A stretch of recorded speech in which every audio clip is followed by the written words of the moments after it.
So I hope everyone arrived. So let's just jump into this next section.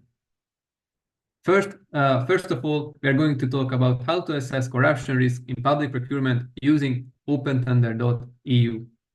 So the main objectives, which you might be all familiar with, but just to reiterate, is to help stakeholders to understand and flexibly work with procurement data and to make public procurement more transparent and with a focus on higher integrity.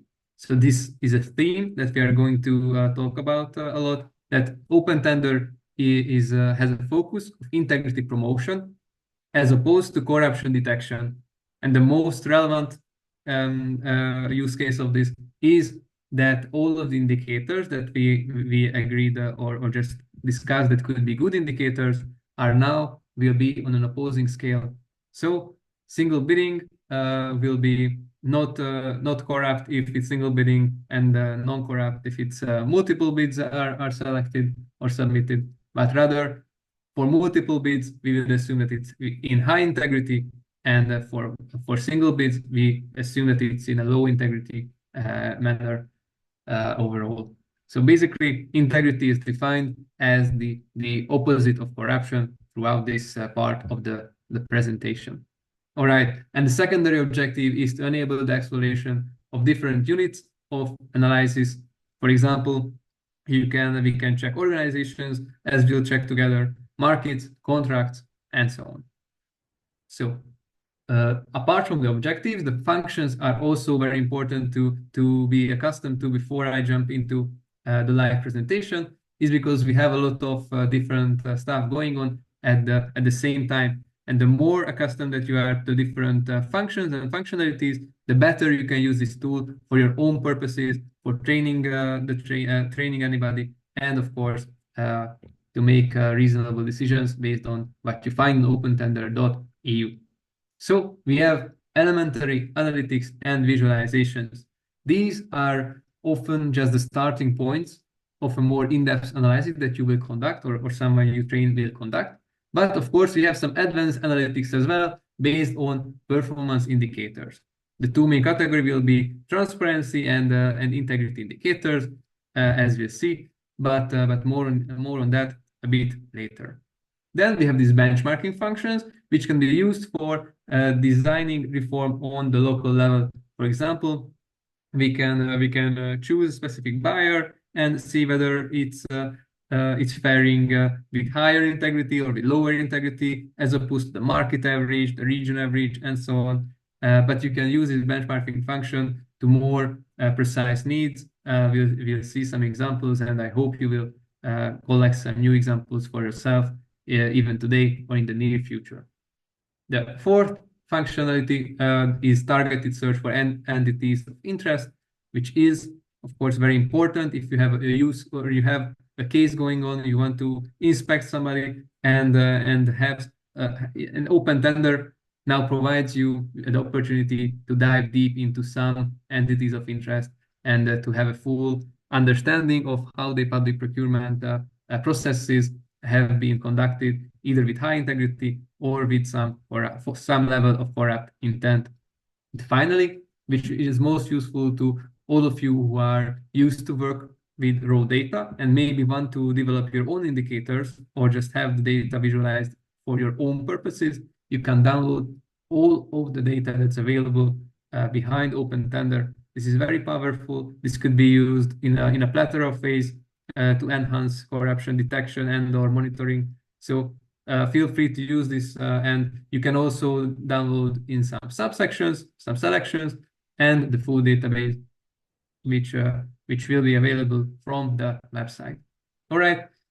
And finally, some descriptive data. We have database for 37 jurisdictions, and of course, this is mainly TED data and national sources, and that's what all of these are based on.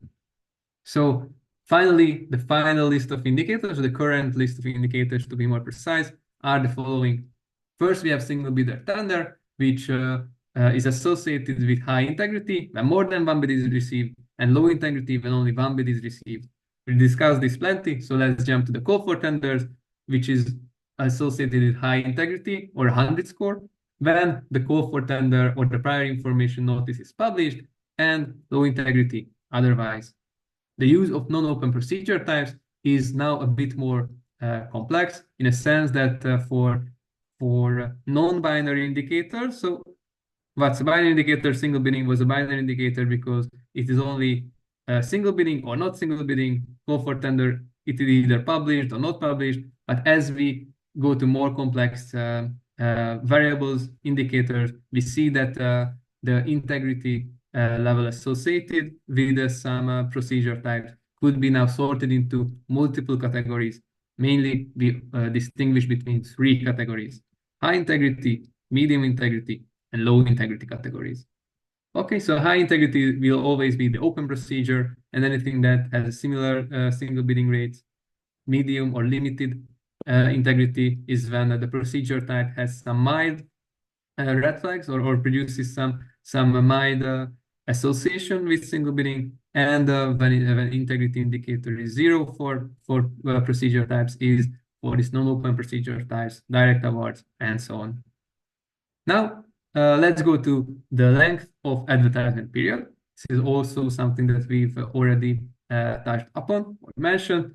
And we can see that as the number of days between the publication of call for tenders and the submission deadline is in an interval that is not considered a red flag. So basically, most of the times, if a lot of days has passed between the two, then we can assume that it's a high integrity indicator for the tender. And as we see that the number of days shrink, the tenders conducted in these smaller or less advertisement period length will be less and less integrity associated with them through this indicator.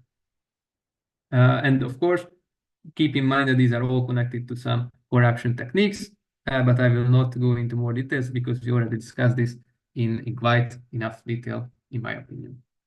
So the next one is the length of decision period, which is very similar to the length of advertising period, as it's also about the number of days, but this is between the submission deadline and the tender award decision. So if you had a lot of days to think through to properly evaluate all the bids, then we assume that it's a high integrity indicator, and then if it was a snap decision and then it was objectively maybe not enough time to even go through all the material that has been submitted, then we assume this with low integrity scores, for example 0 or sometimes 50 when it's between the two ends.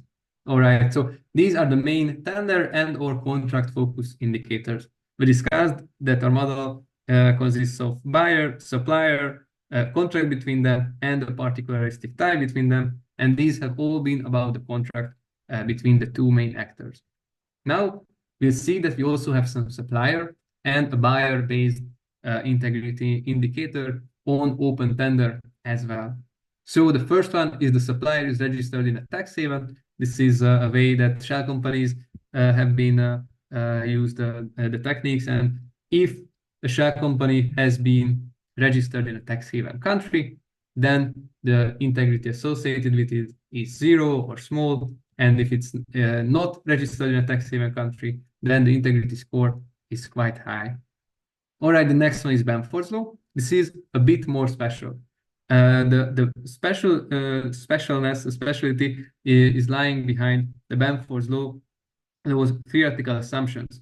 So the main idea here is that all naturally occurring numbers share some similar distributions based on the leading digits. So what I mean by this is that a lot of the contract values that are naturally occurring have some low numbers, for example, 1, 2, 3 as the leading digit, and less high numbers, for example, 8 or 9. So more contracts starting with 10,000, 100,000, or just simple 1,000, then 9,000, 90,000, and so on. And what we can see as a corrupt technique is if you manipulate artificially the contract values of tenders, then you are not considering this normal distribution. So if you deviate from this distribution throughout your contracting practices as a buyer, we will catch it as a Bamforth's law indicator and associate high integrity for those buyers whose contracting reflects this natural distribution, and low integrity for those buyers where we assume that they have been manipulated on a large scale. The next one is also supplier level risk, which is the supplier's standard share of buyer spending on public procurement. This is more of a supplier and buyer-based indicator, and this helps us to identify suppliers who have a disproportionately large number of contracts won in all of the tenders of a single buyer.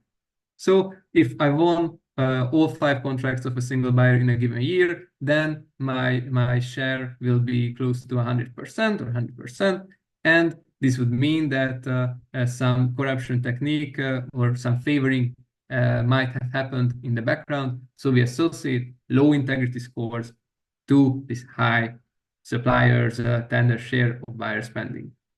And the opposite is also true. If I only won like 1 contract in 100 for a specific buyer, then this will be 1%, and this would mean that most probably there was no malicious intent in awarding this 1 contract to me, and the lower the share, the supplier's tender share of buyer spending is, the higher integrity it is associated with. And finally, we have listing markets, which is also supplier risk. And when the supplier is present in a reasonably small number of markets compared to the total contract value, we assume that no malicious intents, bogus subcontracting, or any other corrupt schemes are happening. So they are assigned high integrity scores, and they're assigned low integrity scores if a supplier is present on a suspiciously large number of markets compared to the contract volume. This compared to the contract volume only means that for large companies, we expect naturally they will be present on more contracts than small companies who only won a few tenders per year. So there is this aspect is also taken into account, but of course a large company could be present on a suspiciously large number of markets compared to the contract's volume,